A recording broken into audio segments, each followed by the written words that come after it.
was Bach's Prelude and Fugue in A minor, BWV 543, and we'll be hearing more of that sort of violin figuration coming back at the end of the recital today with Franck's A minor chorale. But now we move on to a bit of a lockdown project for me, 2 movements of Britten's 4C interludes in a transcription that I wrote over the last couple of years. You're going to hear Dawn and Sunday Morning, and I think my favourite thing about these 2 movements is at the beginning of Sunday Morning, trying to imitate the sound of muted horns on the organ. So what you hear is a reed in my left hand playing the chord, and then my feet on a slightly louder reed, just punctuating the start of each chord to make it sound like a muted horn. I really hope you enjoy it.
That was Dawn and Sunday Morning from Britten's 4C Interludes. And we move now from one lockdown project to another. The other big thing that I was working on over lockdown was commissioning 12 new pieces of organ music, all written by female composers, all based on Gregorian chant. And you're going to be hearing two of these today. The first is by Kristina Arakelyan. It's her star fantasy on Vidimus Stellam. And it starts off quite sort of slow and quiet and very, very beautiful, but do not be fooled because things pick up rather quickly. And then following that, we'll be hearing Ghislaine Reece-Trapp's In Paradisum. She puts the chant melody into the feet on a 2-foot flute, and I think it's incredibly beautiful.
So having heard two of my more recent projects, we now go back in time a little bit to Franck's chorale in A minor.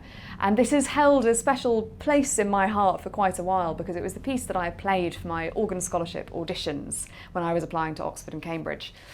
So it's been really lovely to revisit this piece for today's recital.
Well, Anna, thank you very, very much for that César Franck, and thank you for the whole recital. Oh, thank you for having me. It's genuinely been a real treat being in here with you, watching you play and hearing you play, and watching your console management. Oh, it's been thank you. Fantastic. So thank you, and could you please show your appreciation by leaving a positive comment on this video? I know Anna will really appreciate that. I thought that was an instruction to me, being like, please show your appreciation. So I was about to I be see. Right, so you could leave loads of comments yourself. Yeah. Just well done. I will. me, I'll be and- sitting there. Yeah. So if you don't, then she will.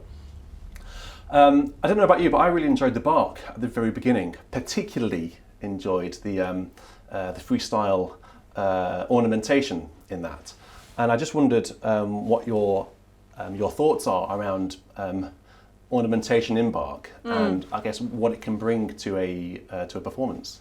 Yeah, this is something that has developed over the last sort of 3 years or so for me, and it's mostly because I've been doing quite a lot of work playing trio sonatas in particular with other instrumentalists, and I think it just reminded me that it's chamber music, and so if you're working with Baroque musicians, often they will ornament something if it comes around a second time, and then they pass ornaments around, and it's kind of like it adds to the spontaneity of a performance.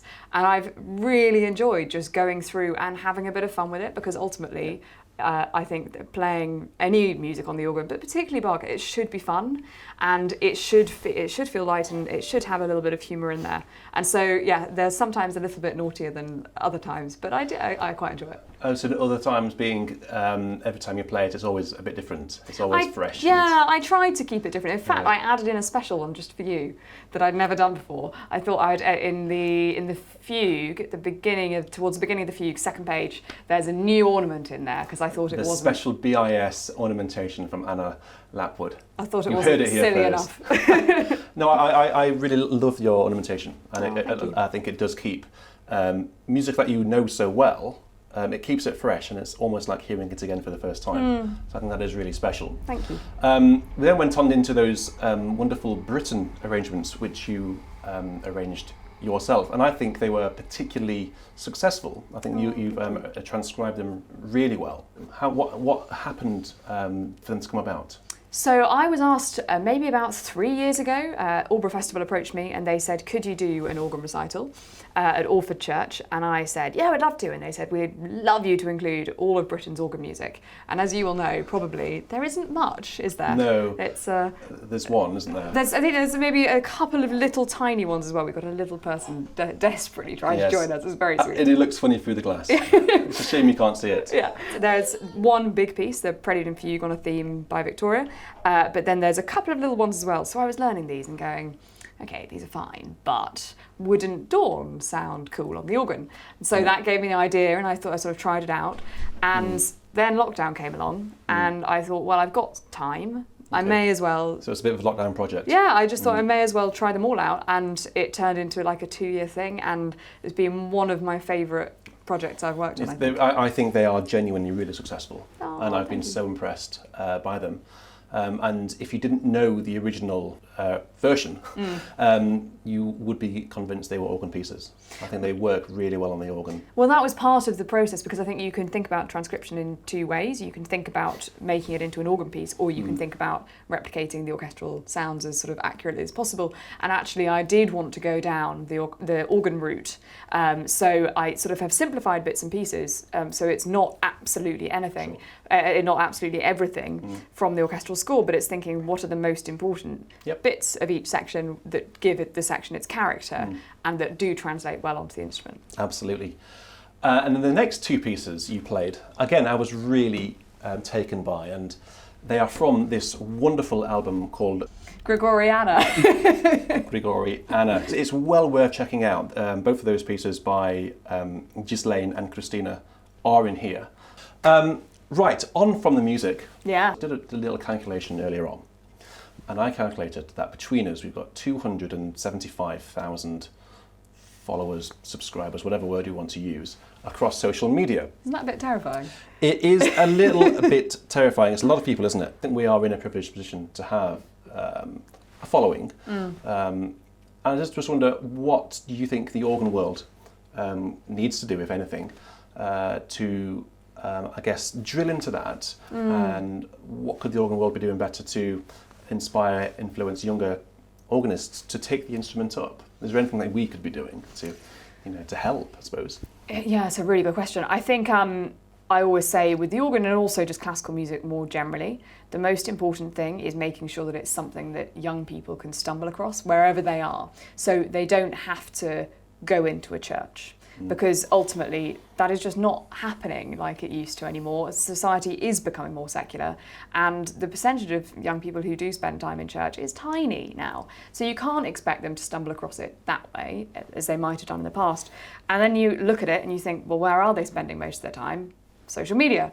And so it seems like a no-brainer to me that we have a responsibility to take classical music, take the organ to them, and make it something they can stumble across while they're scrolling all their videos. So that, yes, they are spending all the time on the app, and that has negatives as well as positives, but if you can put something educational there as well, entertaining and educational, then it can be turned around into a good thing. I remember being a very young teenager, even earlier, so 10, 11, having to go into a church to practice and not really enjoying the experience, largely because it was away from home. Yeah.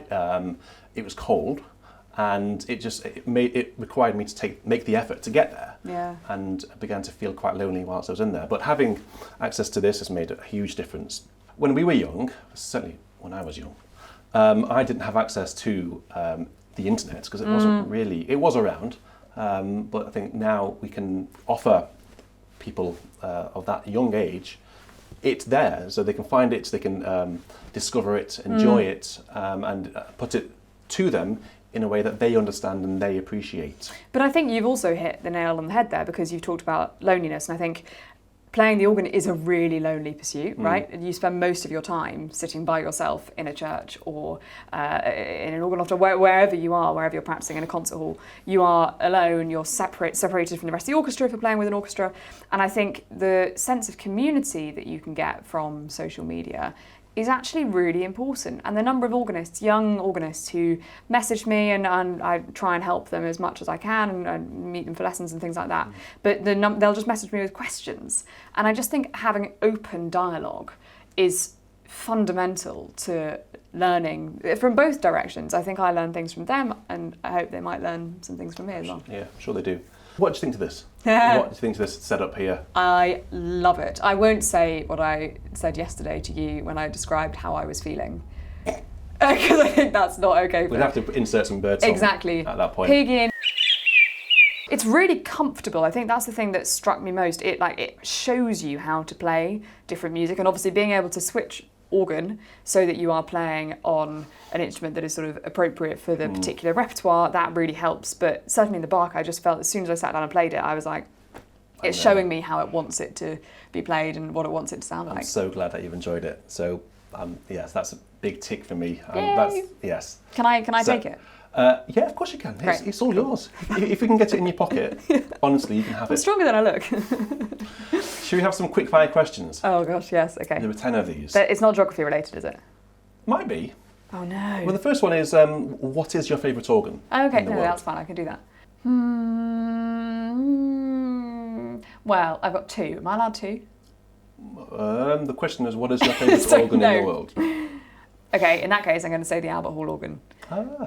Because it's got all the bells and whistles, and I love the way it kind of hums under your fingers when it plays, so it feels like you are harnessing a life force. It's epic and it's so much fun, and yeah. I've never played it, so you'll have to get me you can come in. I'd love to play it. And what was your second then? Naumburg.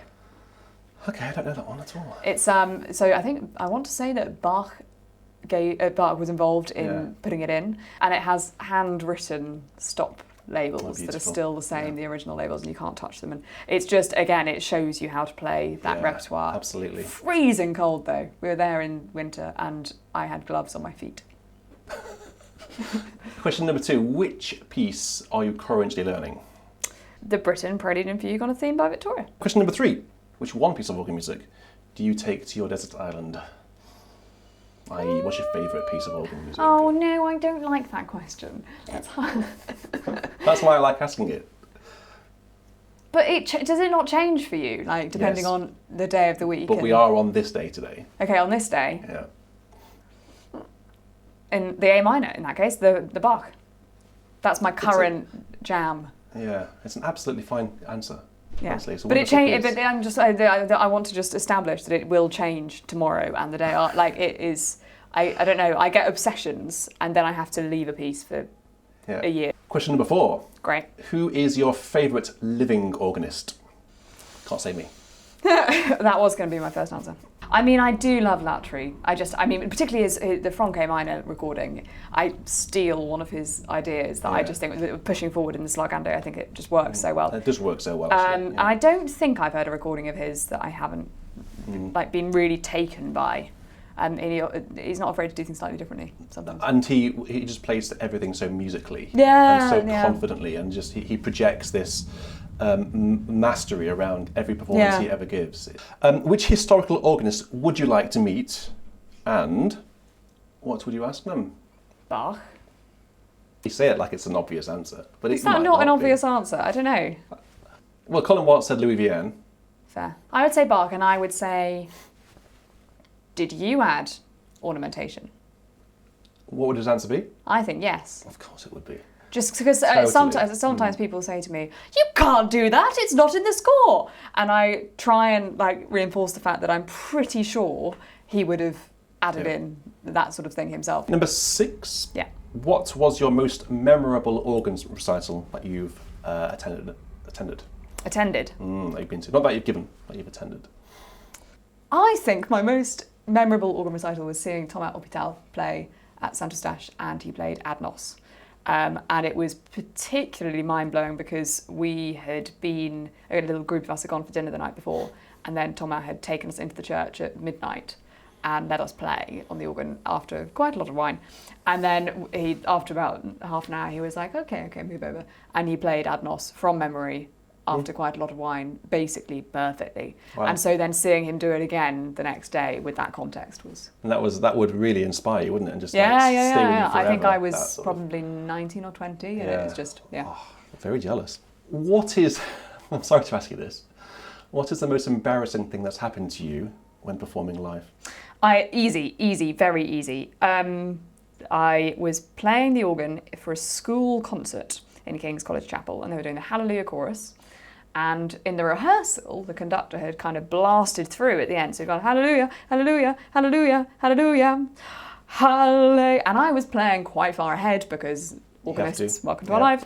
So I was like, okay, great, that's how we're doing it. Got to the actual thing. And he did a massive pause, but he twitched in the middle of the pause. And so obviously, when you're trying to play ahead, I was like, oh, great.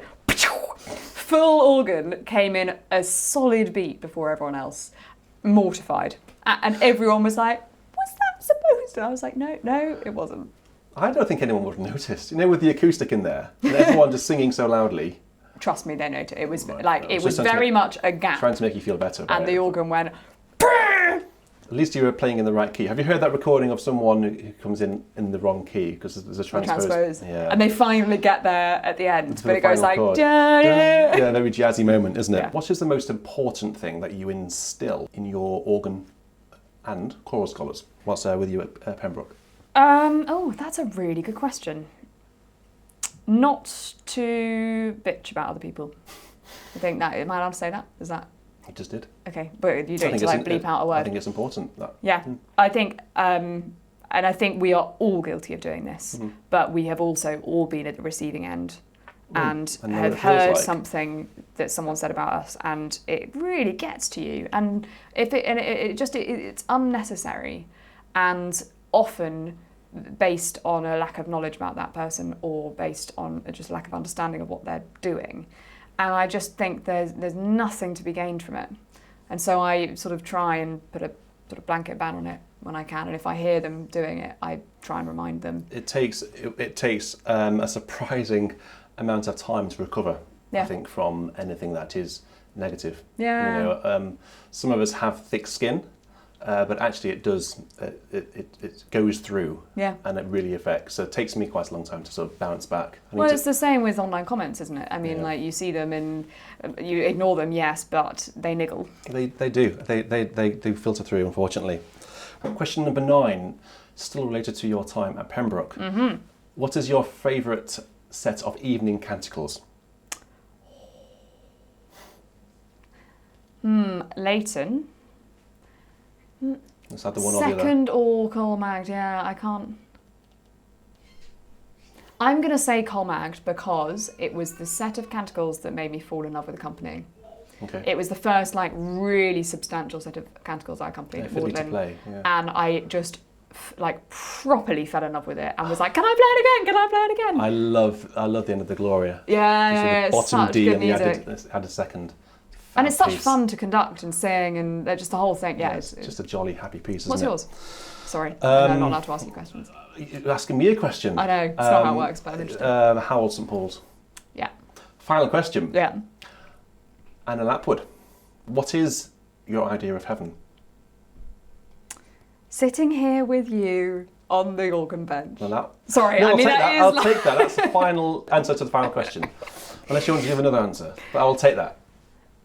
My idea of heaven is being in a like really positive rehearsal where you feel like everyone is on board with the same musical ideas and everyone is willing to experiment and try things out and take risks.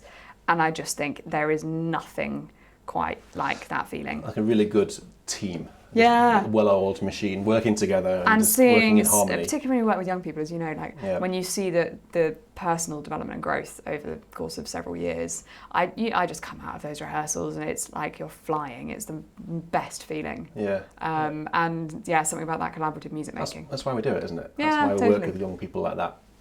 Well, thank you for those answers. Not at all. And once again, thank you very much for your playing and for coming down to BIS. It's been a real joy to have you, and I hope you've enjoyed it. If you've enjoyed it, I would really appreciate, Beauty and Sound would really appreciate your support because these recitals can only be made possible through your generosity. So I'll pop some links on the screen now, how you may support this series.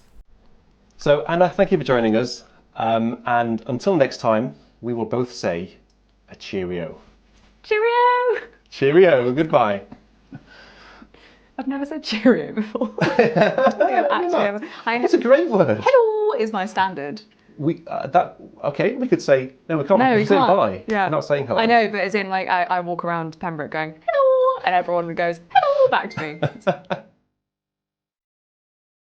Oh, we look very serious because you can't. I'm gonna have to do that so that you can see that I'm not just all in black. What did we do? I'll just. Start like that. Sort of like I'm somersaulting onto the organ then. If you want. Point. Pig in yes. In pink trousers. In pink trousers, which you can't see. Okay. We can see. Okay.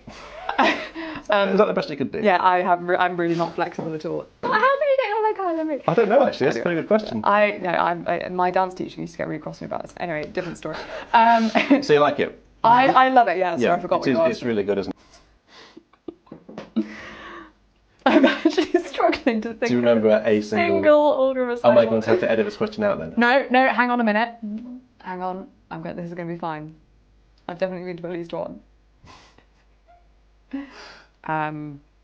What you could do is you could text me later, and I'll put the text on the screen. That's your answer.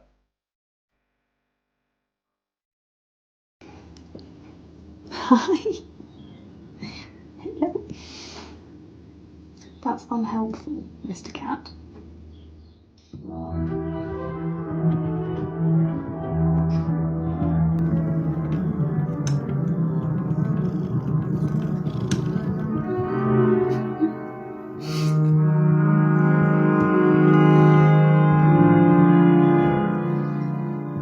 You're not helping me concentrate.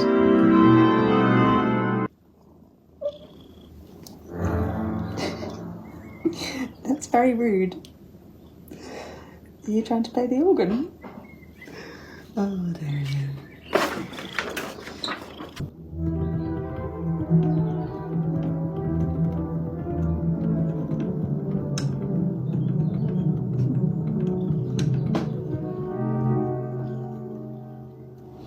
You are being very unhelpful. How am I supposed to get anything done I supposed to get anything done when you are coming and cuddling me? It just is not conducive to good work, is it? No.